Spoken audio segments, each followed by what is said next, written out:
Good morning, students. Welcome back to online learning. હું જીગર જોશી. આપણે last time એક આખી સૃષ્ટિ વિશેની ચર્ચા પૂરી કરી અને એ સૃષ્ટિ હતી પ્રોટિસ્ટા. ઓકે, તો પ્રોટિસ્ટા સૃષ્ટિમાં આપણે એક કોષીય સજીવો વિશે જોયું કે જેઓ સુકોષ કેન્દ્રીય છે અને એના પેટા વિભાગ એના વિશે પણ આપણે માહિતી મેળવી. એના નામ ખાલી એકવાર યાદ કરી લઈએ. એ નામ હતા ક્રાઇસોફાઇટ્સ, ડાયનોફ્લેજેલેટ્સ, યુગ્લિનોઇડ્સ અને પ્રજીવ. ઓકે, તો સ્લાઇમ મોલ્ડ એટલે ક્રાઇસોફાઇટ્સ, ડાયનોફ્લેજેલેટ્સ, યુગ્લિનોઇડ્સ, સ્લાઇમ મોલ્ડ અને પ્રજીવો એવા 5 પેટા વિભાગ હતા અથવા તો 5 ઉપસૃષ્ટિઓ હતી. આપણે એને એ નામે ઓળખ્યું. Okay, now let us talk about the completely different kingdom. એ છે આપણું ત્રીજા નંબરનું કિંગડમ, જેને આપણે કહીશું ફૂગ સૃષ્ટિ. કિંગડમ માયકોટા અથવા તો કિંગડમ ફંગાઈ. યસ, બે શબ્દો છે એના માટે. ફંગાઈ શબ્દ પણ યુઝ થતો હોય છે, FUNGI, અને માયકોટા શબ્દ પણ યુઝ થતો હોય છે, MYCOTA. ઓકે, તો મેં અહીંયા બંને શબ્દો લખેલા છે કે સૃષ્ટિ એ ફૂગ, ફંગાઈ અથવા માયકોટા. ઓકે, તો let us talk about the information which is not given in the book. પહેલા એવી માહિતી વિશે વાત કરીએ કે જે ચોપડીની અંદર આપેલી નથી. તો સૌપ્રથમ તો આ જે ફૂગ છે એ ફૂગનો અભ્યાસ એને શું કહેવાશે? કોઈ પણ વૈજ્ઞાનિક જે ફૂગનો અભ્યાસ કરી રહ્યો છે તો એ ફૂગના અભ્યાસનું વિજ્ઞાન એને શું કહેવાશે? તો સાદી ગુજરાતી ભાષામાં આપણે વાત કરીએ મિત્રો તો ફૂગ વિજ્ઞાન તરીકે એને ઓળખવામાં આવે છે અને એનો પર્ટિક્યુલર ઇંગ્લિશ વર્ડ જે છે એને માઇકોલોજી તરીકે ઓળખવામાં આવે છે. માઇકોલોજી એટલે અહીંયા મેં લખ્યું છે ફૂગનો અભ્યાસ બરાબર માઇકોલોજી. ઓકે, અને આ ફૂગ અભ્યાસ અથવા ફૂગ વિજ્ઞાન જે છે એના પિતા એ માઇકેલી નામના વૈજ્ઞાનિક છે. ફૂગ વિજ્ઞાનના પિતા માઇકેલ.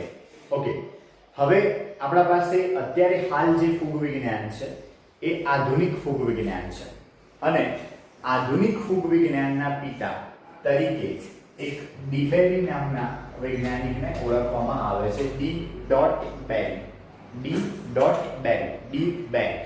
ઓકે, ત્યારબાદ ઇન્ડિયન માઇકોલોજી એટલે કે ભારતીય ફૂગ વિજ્ઞાન એના પિતા તરીકે બે વૈજ્ઞાનિકોને સન્માન મળેલું છે અને એમના નામ છે BB મુડકર અને EJ બટલર.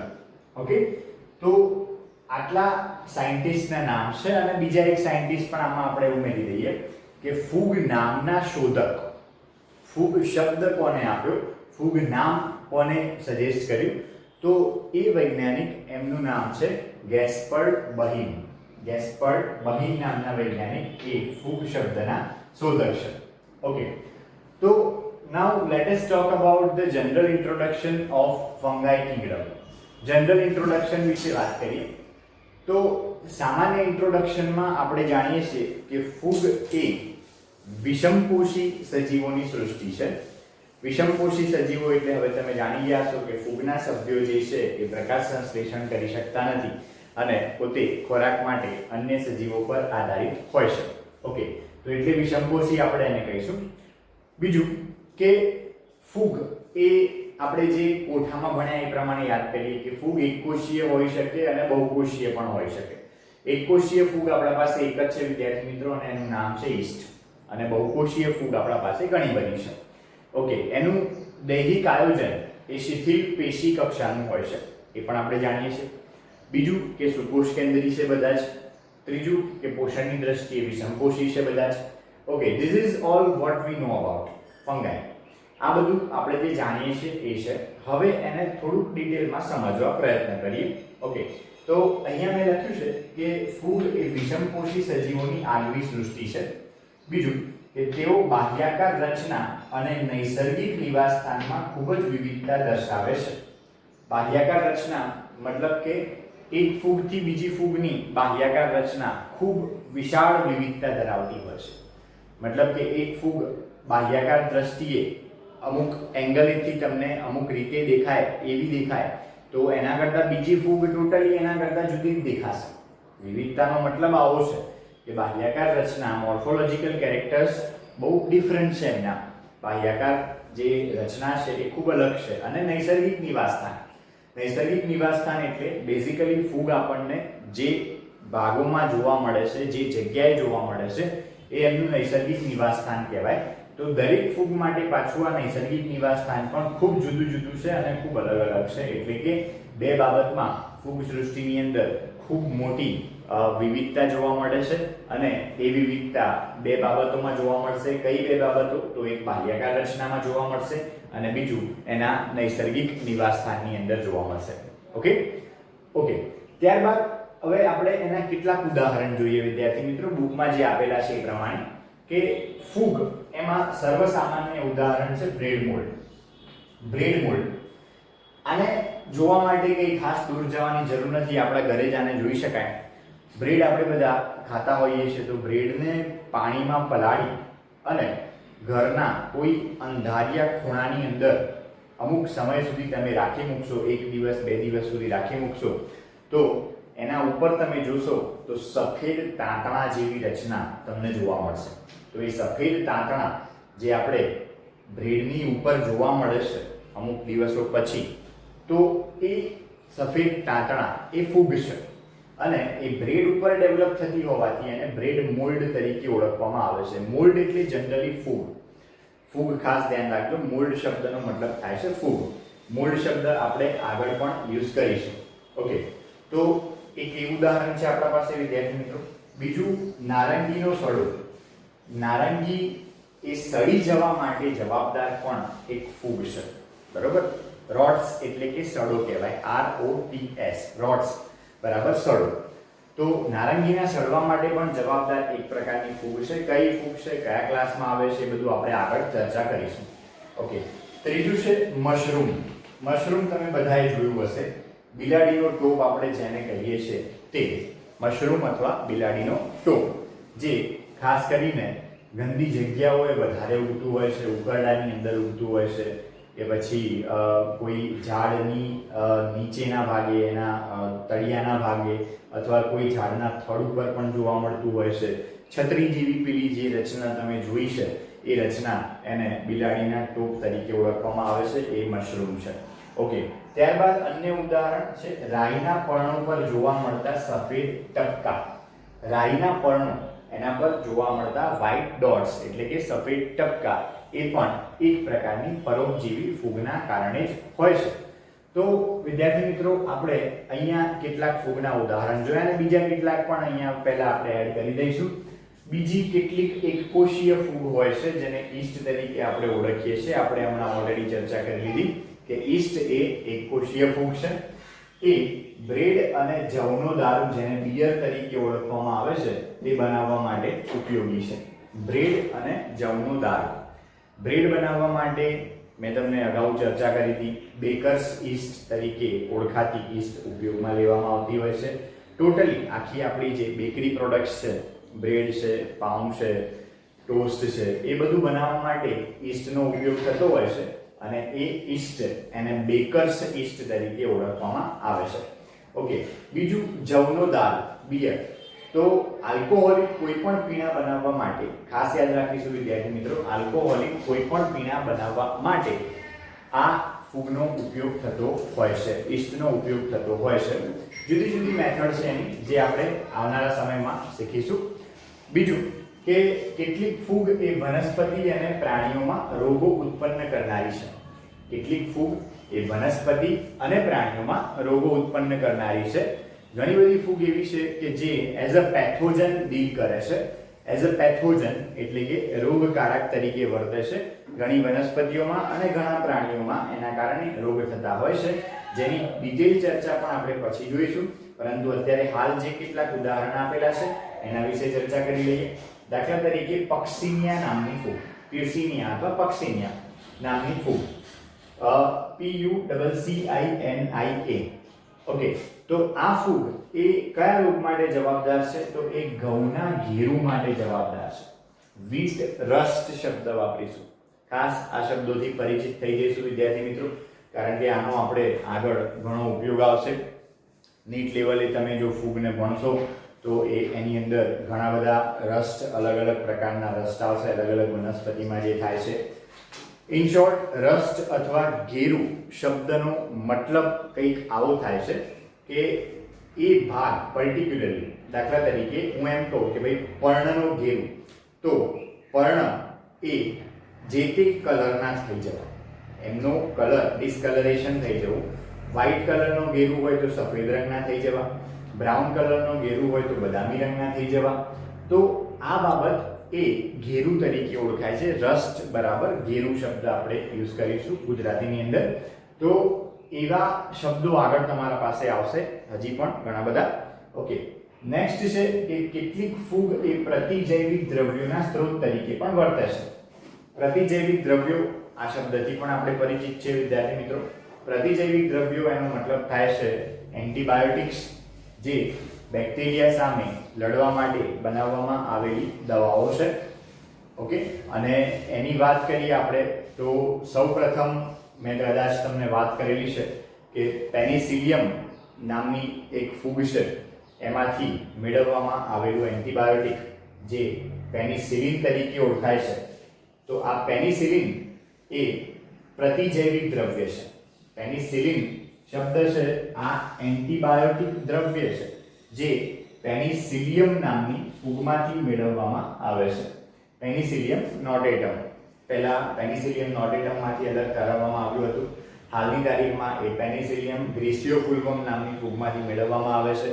એમને મેળવનારા વૈજ્ઞાનિકો એલેક્ઝાન્ડર ફ્લેમિંગ અને અર્નેસ્ટ ચેન, હાવર્ડ ફ્લોરિન, આ 3 વૈજ્ઞાનિકો દ્વારા આ ફૂગમાંથી પ્રતિજૈવિક દ્રવ્ય આઇસોલેટ કરવામાં આવ્યા હતા.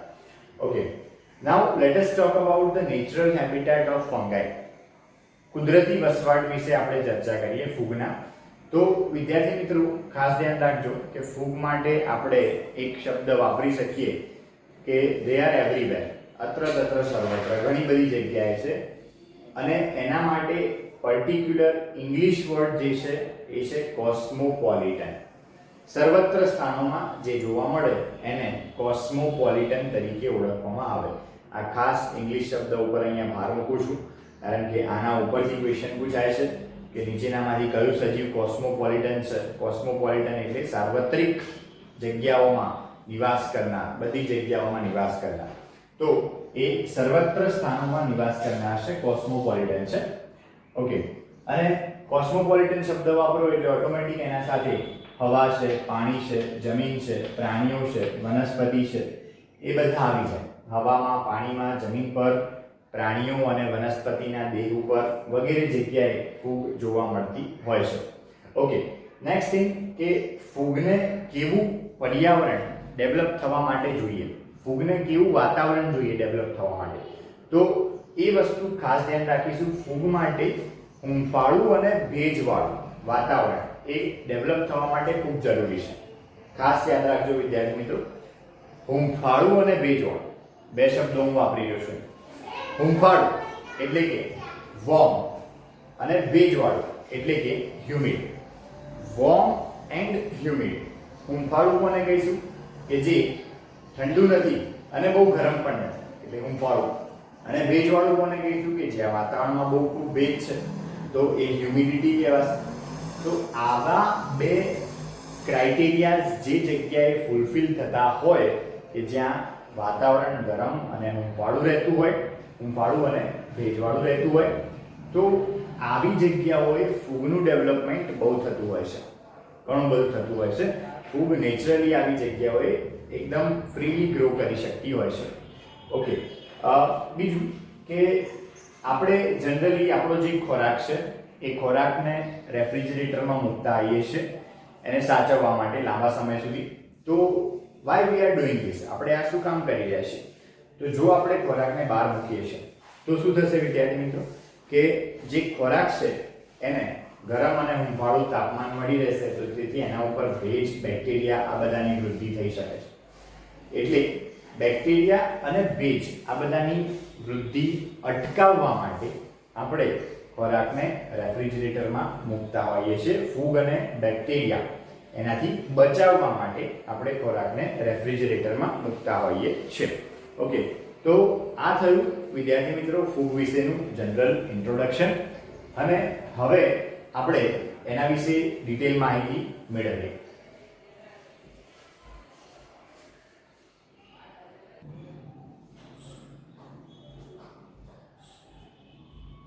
ઓકે સ્ટુડન્ટ્સ, તો હવે આપણે ફૂગની દેહ રચના વિશેની ચર્ચા કરીએ. ફૂગની દેહ રચના એ એકદમ સિમ્પલ છે અને આપણે જાણીએ છીએ કે એનું આયોજન જે છે શિથિલ પેશી કક્ષાનું છે. ઓકે, આ દેહ રચનામાં શું છે એ સમજવા પ્રયત્ન કરીએ હવે આપણે. તો કોઈ પણ ફૂગ હોય, એક અપવાદ અત્યારથી હું કહી દઉં છું તમને. એક અપવાદ એ છે આપણી ઈસ્ટ નામની ફૂગ. આ ઈસ્ટને અત્યારે હું તમને જે કહી રહ્યો છું એ બધું લાગુ નહીં પડે. આ દેહ રચનાની માહિતી ઈસ્ટને લાગુ નહીં પડે, બાકી બધી ફૂગને લાગુ પડશે. ખાસ ધ્યાન રાખીશું વિદ્યાર્થી મિત્રો. તો ઈસ્ટ સિવાયની જે પણ ફૂગ છે એ બધી જ ફૂગ એમનો દેહ જે છે, એમનું શરીર જે છે, એમની કાયા જે છે એ આ પ્રમાણેની જાળી જેવી રચના હોય છે. આ રીતની જાળી જેવી રચના. જાળી જેવી રચના ધેટ મીન્સ તમે રૂની પૂણી લઈ લો. બસ રૂની પૂણી. તો રૂની પૂણીમાં શું છે, એક રૂનો તાંતણો, એવા અસંખ્ય તાંતણા ભેગા થઈ એ રૂની પૂણી બનાવી છે. તો બસ લાઈક એવી જ રચના આ છે, જે આને આપણે રૂની પૂણી ગણી લઈએ. ઓકે, તો આ જે રચના છે આને કહેવાશે કવક જાળ. જાળ બને છે એક કવક જાળ, જેના માટેનો ઇંગ્લિશ વર્ડ છે માઇસેલિયમ. માઇસેલિયમ એટલે કે કવક જાળ. ખાસ ધ્યાન રાખીશું વિદ્યાર્થી મિત્રો. ઓકે, તો આ કવક જાળ જે છે એ પોતે નાના નાના તાંતણાઓની બનેલી છે. ઘણા બધા અસંખ્ય તાંતણાઓ ભેગા થવાથી આ એક કવક જાળ બનેલી છે. તો એમાંનો કોઈ એક તાંતણો જો આપણે વાત કરી રહ્યા છીએ, કોઈ એક તાંતણો જો આપણે લઈ રહ્યા છીએ, સપોઝ કે આ તાંતણો મેં તમને અહીંયાથી લઈને અહીંયા મોટું કરીને બતાવ્યું. તો આ તાંતણા આવા બે પ્રકારના હોઈ શકે છે, બરોબર. તો આ તાંતણાને જ્યારે આપણે માઇક્રોસ્કોપની અંદર ઓબ્ઝર્વેશન કરીએ ત્યારે આ એક તાંતણો જે છે, એક તાંતણો પર્ટિક્યુલરલી, એના માટે શબ્દ વપરાતો હોય છે કવક સૂત્ર અથવા કવક તંતુ. ફરીથી યાદ કરાવીશ વિદ્યાર્થી મિત્રો કે આખી જાળ છે જેને કવક જાળ કહેવાય છે, બરોબર. પણ એ જાળનો પર્ટિક્યુલરલી એક તાંતણો, એને કવક સૂત્ર અથવા કવક તંતુ તરીકે ઓળખવામાં આવે છે. ઓકે, જ્યારે આપણે આ કવક સૂત્ર અથવા કવક તંતુને માઇક્રોસ્કોપ હેઠળ જોઈએ છીએ, એનો અભ્યાસ કરીએ છીએ, ત્યારે આ કવક સૂત્ર અથવા કવક તંતુ આપણને અલગ અલગ પ્રકારના દેખાતા હોય છે. એમાં મેં તમને બે મેઇન જે શક્યતાઓ છે તે અહીંયા બતાવેલી છે. ઓકે, એ આપણે ડિટેલમાં સમજીએ છીએ. પહેલા હું તમને આ બાજુ જે લખાણ છે એના ઉપર લઈ જાઉં. તો ફૂગનો દેહ એ લાંબા પાતળા સૂતરના તાંતણા જેવી રચનાઓ ધરાવે છે, જેને કવક સૂત્ર અથવા કવક તંતુ તરીકે ઓળખવામાં આવે છે. ઓકે, જેને હાફે આપણે ઇંગ્લિશમાં કહીશું હાફે, HYPHAE, હાફે. ઓકે, હવે મિત્રો આ ઘણા બધા હાફે ભેગા થાય એટલે જે બનાવે એને કહેવાય માઇસેલિયમ.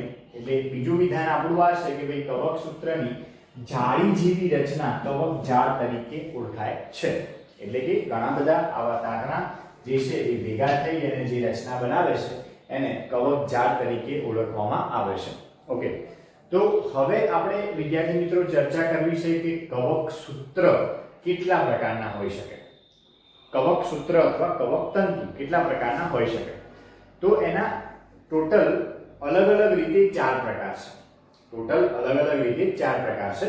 એમાંથી પ્રથમ પ્રકાર વિશે મેં અહીંયા લખેલું છે કે કવક સૂત્ર કાં તો જે તે ફૂગની અંદર શાખિત હોય અથવા અશાખિત હોય. તો એનું પણ ડ્રોઈંગ મેં અહીંયા સિમ્પલી સમજાયું કરેલું છે કે સપોઝ કે આ એક કોઈ કવક સૂત્ર છે. ઓકે, તો એમાંથી આ રીતે શાખાઓ નીકળે છે. આ પ્રમાણે શાખાઓ નીકળે છે. શાખાઓમાંથી બી આ રીતે પેટા શાખાઓ નીકળે છે. એમાંથી બી આ રીતે પેટા શાખાઓ નીકળે છે. અહીંયા આગળ જતા પણ આ રીતે શાખાઓ નીકળે છે. તો આને કહેવામાં આવે શાખા. શાખિત કવક સૂત્ર, જેમાંથી બ્રાન્ચીસ અને એની પણ સબ બ્રાન્ચીસ જો નીકળતી હોય તો એવું પર્ટિક્યુલર એક કવક સૂત્ર એને શાખિત કવક સૂત્ર કહેવામાં આવે. આ બધા શબ્દો એ આપણો પાયો છે વિદ્યાર્થી મિત્રો, જે ફૂગ સમજવામાં આપણને હેલ્પ કરશે. એટલે ખાસ ધ્યાન રાખીશું, દરેક શબ્દ અહીંયા એકદમ ધ્યાનથી સમજીશું. ઓકે, તો શાખિત પહેલી શક્યતા આપણા પાસે. ઓકે, બીજી શક્યતા છે અશાખિત. અશાખિત ધેટ મીન્સ કે કોઈ બ્રાન્ચ અને સબ બ્રાન્ચીસ એમાંથી નીકળતી ન હોય. મતલબ કે કવક સૂત્ર એક સીધું જ હોય આ પ્રમાણે, આમાંથી કોઈ શાખાઓ પેટા શાખાઓ નીકળતી ના હોય, એને અશાખિત તરીકે ઓળખવામાં આવે છે. ઓકે, તો આ બે પ્રકાર છે કવક સૂત્રના, શાખિત અને અશાખિત. ઓકે, હવે બીજા બે પ્રકાર વિશે આપણે સમજીએ. તો એ બે પ્રકાર જ્યારે આપણે એને માઇક્રોસ્કોપમાં જોઈશું ત્યારે વધારે ખ્યાલ આવશે કે અમુક કવક સૂત્રો જે હોય છે એ પડદાયુક્ત હોય છે અને અમુક કવક સૂત્રો અમુક ફૂગમાં જે હોય છે એ પડદા વિહીન હોય છે. એટલે અમુક ફૂગની અંદર પડદાયુક્ત કવક સૂત્ર અને અમુક ફૂગની અંદર પડદા વિહીન કવક સૂત્ર. ચલો હવે આ મુદ્દા વિશે ડિસ્કસ કરવા માટે ફરીથી આ આકૃતિ ઉપર આવી જઈએ. ઓકે, આ એક કવક સૂત્ર એને મેં માઇક્રોસ્કોપમાં જોવાથી કેવું દેખાય એ અહીંયા બતાવ્યું છે. ઓકે, સમજવા માટેની આકૃતિ છે. આવી આકૃતિ ક્યાંય દોરવાની પૂછાતી નથી. ઓકે, તો આ કવક સૂત્ર એવું છે, માની લો કે આટલો એક કોષ છે, આ બીજો કોષ, આ ત્રીજો કોષ, આ ચોથો કોષ, આ પાંચમો કોષ, આ છઠ્ઠો કોષ, લાઇકવાઇઝ. તો તમે વિદ્યાર્થી મિત્રો અહીંયા જોઈ શકો છો કે આ એક કોષ અને આ બીજો કોષ એ બે વચ્ચે આવી એક ત્રાંસી અથવા તો ઊભી દિવાલ છે, અથવા તો આપણે એમ કહી શકીશું કે એક પડદો છે. ફરીથી બોલી દઈશું વિદ્યાર્થી મિત્રો કે જ્યાં બે કોષો એને છૂટો પાડતો એક પડદો હોય, જેના માટે બુકની અંદર ત્રાંસી દિવાલ અથવા પડદા આવો શબ્દ વાપરેલો છે, ત્રાંસી દિવાલ અથવા પડદા. ઓકે, તો જો એ બે કોષો વચ્ચે છૂટો પાડતો આવો પડદો આવેલો હોય તો આવા કવક સૂત્રને કહેવામાં આવે પડદા યુક્ત કવક સૂત્ર. આઈ હોપ તમને ખ્યાલ આવ્યો હશે કે બે અલગ અલગ કોષો એને છૂટો પાડતો વચ્ચે એક પડદો હાજર હોય તો એવું કવક સૂત્ર પડદા યુક્ત કવક સૂત્ર તરીકે ઓળખાશે. ઓકે વિદ્યાર્થી મિત્રો, ચલો હવે તમને ખ્યાલ આવી જશે આના ઉપરથી. સપોઝ કે ચલો આ કોષ છે તો આનું આ કોષ કેન્દ્ર છે, આ કોષ છે તો આનું આ કોષ કેન્દ્ર છે, આ કોષ છે તો આનું આ કોષ કેન્દ્ર, આનું કોષ કેન્દ્ર, આનું કોષ કેન્દ્ર, આનું કોષ કેન્દ્ર. ઓકે, તો અહીંયા તમને એક કોષની અંદર કેટલા કોષ કેન્દ્ર દેખાય છે? આ કોષ, એમાં કેટલા કોષ કેન્દ્ર દેખાય? એક જ. આ કોષ કેટલા કોષ કેન્દ્ર દેખાય? એક જ. આ કોષ કેટલા કોષ કેન્દ્ર દેખાય? એક જ. પરંતુ તમને એમ કહેવામાં આવે, સપોઝ કે આ વચ્ચેથી હું આ પડદો કાઢી નાખું છું, પડદો હું વચ્ચેથી કાઢી નાખું છું, જે મેં નીચેની આકૃતિમાં બતાવ્યું છે. આ પડદો હું વચ્ચેથી કાઢી નાખું છું તો તમને એક સળંગ નળાકાર રચના દેખાશે. એ નળાકાર રચનાની અંદર ઘણા બધા કોષ કેન્દ્ર તમને ફેલાયેલા દેખાશે. વચ્ચેથી પડદા કાઢી નાખીએ તો, ફરીથી બોલી દઈશું, વચ્ચેથી પડદા કાઢી નાખીએ તો વિદ્યાર્થી મિત્રો આપણને માત્ર એક સળંગ નળાકાર રચના દેખાશે, જેની અંદર આ કોષ રસ ભરેલો છે. આને આપણે કોષ રસ તરીકે ઓળખીશું. ઓકે, આ પણ કોષ રસ છે, એટલે અહીંયા પણ હું નામ નિર્દેશન કરી દઉં છું. આ છે એનો કોષ રસ અને આ છે એનું કોષ કેન્દ્ર. ઓકે, અને વચ્ચે આ જે છે આને આપણે કહીશું પડદો. ઓકે, અથવા ત્રાંસી દિવાલ, જેમાં વચ્ચે આ પ્રમાણે છિદ્ર હોય છે જે દ્રવ્યોની આપ-લે કરવા માટે જરૂરી છે. ઓકે, તો અહીંયા વિદ્યાર્થી મિત્રો આપણને એક પડદો છે, આ એક કોષ અલગ દેખાય છે, આ બીજો પડદો છે, બીજો કોષ અલગ દેખાય છે. એટલે દરેકના કોષ કેન્દ્ર પણ આપણને અલગ દેખાય છે. એટલે આવું કવક સૂત્ર જે છે એને આપણે પડદાયુક્ત તો કહીશું જ, પડદા તો છે જ, પરંતુ એમાં દરેક કોષમાં આપણને કેટલા કોષ કેન્દ્ર દેખાઈ રહ્યા છે? તો એક એક કોષ કેન્દ્ર દેખાઈ રહ્યા છે. એટલે હંમેશા એને કહેવામાં આવશે એક કોષ કેન્દ્રીય. શું શબ્દ વાપરીશું વિદ્યાર્થી મિત્રો? એક કોષ કેન્દ્રીય કવક સૂત્ર. ખ્યાલ આવ્યો છે? ફરીથી બોલી રહ્યો છું, પડદા છે એટલે દરેક કોષ અલગ દેખાશે, કોષ દરેક અલગ દેખાશે એટલે દરેકનું કોષ કેન્દ્ર અલગ દેખાશે, એટલા માટે એવું કવક સૂત્ર એ પડદાયુક્ત એક કોષ કેન્દ્રીય કવક સૂત્ર તરીકે ઓળખાય છે. ક્લિયર? ઓકે, હવે આપણે બીજાની વાત કરીએ. ચલો વિદ્યાર્થી મિત્રો, આની અંદર કોઈ પડદા નથી, કોઈ ત્રાંસી દીવાલ નથી કે પછી આની કોઈ આગળ શાખાઓ પડતી નથી. ઓકે, તો આની અંદર શું થાય છે, વચ્ચે પડદા નથી એટલે એના કોષ કેન્દ્ર ઘણા બધા તમને એક જ નળાકારની અંદર ભરાયેલા દેખાય છે. એટલે આને આપણે પડદા વિહીન તો કહીશું જ, પડદા નથી એટલા માટે પડદા વિહીન, પરંતુ ઘણા બધા કોષ કેન્દ્રો પણ દેખાય છે એટલે આને કહીશું આપણે બહુકોષ કેન્દ્રીય કવક સૂત્ર. ફરીથી બોલી રહ્યો છું, પડદા નથી એટલે ઘણા બધા કોષ કેન્દ્રો દેખાશે એક નળાકારમાં ભરેલા, તો એને કહીશું આપણે બહુકોષ કેન્દ્રીય કવક સૂત્ર. તો હવે આ એક કોમન સેન્સની વાત થઈ કે જો પડદા હોય તો એ કવક સૂત્ર હંમેશા કેવું હોય, એક કોષ કેન્દ્રીય કે બહુકોષ કેન્દ્રીય? તેનો જવાબ આવશે એક કોષ કેન્દ્રીય. ઓકે, અને જો પડદા ન હોય તો એ કવક સૂત્ર હંમેશા કેવું હોય, બહુકોષ કેન્દ્રીય. ખાસ ધ્યાન રાખીશું વિદ્યાર્થી મિત્રો. એટલે અહીંયા જ આપણો આ એક અગત્યનો કોન્સેપ્ટ બિલ્ડઅપ થાય છે કે જો ફૂગ એ પડદાયુક્ત છે તો પછી એમાં બહુકોષ કેન્દ્રીય ક્યારેય ના લખાય, અને જો ફૂગ એ પડદા વિહીન છે તો એમાં એકકોષ કેન્દ્રીય શબ્દ ક્યારેય ના લખાય. ખ્યાલ આવી ગયો? એટલે કે બહુકોષ કેન્દ્રીય હોય તો હંમેશા એ પડદા વિહીન જ હોય, અને એકકોષ કેન્દ્રીય હોય તો હંમેશા એ પડદા યુક્ત જ હોય. Okay, got this? ઓકે, તો અહીંયા બાજુમાં મેં એક ચર્ચા કરેલી છે કે કવક સૂત્ર એ બે પ્રકારના હશે, એક તો પડદાયુક્ત અને પડદા વિહીન. હવે જો પડદાયુક્ત છે તો આપણે એને હંમેશા કેવું કહીશું, એક કોષ કેન્દ્રીય. ઓકે, એમાં એક જ કોષ કેન્દ્ર આપણને જોવા મળશે, લાઈક આ જે ડ્રો કર્યું છે એ. અને જો પડદા વિહીન છે તો હંમેશા એ કેવું હશે, બહુકોષ કેન્દ્રીય. એટલે એમાં ઘણા બધા કોષ કેન્દ્રો આપણને જોવા મળશે, લાઈક આ જે ડ્રો કર્યું છે એ.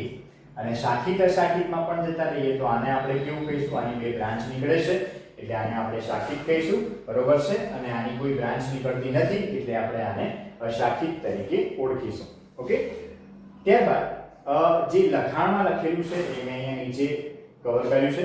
એ કેટલાક કવક સૂત્ર એ બહુકોષ કેન્દ્રીય કોષરસ ભરેલી સળંગ નળાકાર રચના બનાવે છે. આ જે બતાવીએ એ પ્રમાણે. ઓકે, તેને બહુકોષ કેન્દ્રીય કવક સૂત્ર કહે છે. એટલે આ બહુકોષ કેન્દ્રીય થઈ ગયું, પણ કેવું, પડદા વિહીન. ઓકે, જ્યારે કેટલાક કવક સૂત્રો એ આડા પડદા કે ત્રાંસી દિવાલ ધરાવે છે, લાઈક આપણે આ જે ડ્રો કર્યું છે એ. ઓકે, અને એના માટે એને આપણે શું કહીશું, એક કોષ કેન્દ્રીય કહીશું. ઓકે વિદ્યાર્થી મિત્રો, ખ્યાલ આવી ગયો હશે આઈ હોપ. ઓકે, ચલો હવે આપણે આ જે અપવાદ છે એની વાત કરી લઈએ. અપવાદ મેં તમને ઈસ્ટ કીધું. હવે તમે જાણો છો કે ઈસ્ટ એ એક કોષીય ફૂગ છે, એક કોષીય ફૂગ. અને જ્યાં કોષ જ એક હોય તો આવું કોઈ કવક સૂત્ર બનવાની વાત આવતી નથી, કારણ કે એક જ કોષ એ આટલું મોટું કવક સૂત્ર નિર્માણ કરી શકે નહીં. તો ઈસ્ટની અંદર કવક સૂત્ર જોવા મળતું નથી. ઓકે, અને હવે બેઝિકલી તમે જાણી ચૂક્યા છો તે પ્રમાણે કે ભાઈ કવક સૂત્ર ન હોય તો શું ના બને? કવક સૂત્ર ન હોય તો શું ના બને? તો કવક સૂત્ર ના હોય તો કવક જાળ ના બને. ધેટ મીન્સ કે ઈસ્ટની અંદર કવક જાળ જોવા મળતી નથી. એટલે ઘણીવાર ઈસ્ટ માટે આવો શબ્દ વપરાતો હોય છે. વિદ્યાર્થી મિત્રો ખાસ ધ્યાન રાખીશું, ઈસ્ટ એ આભાસી કવક જાળ ધરાવે છે.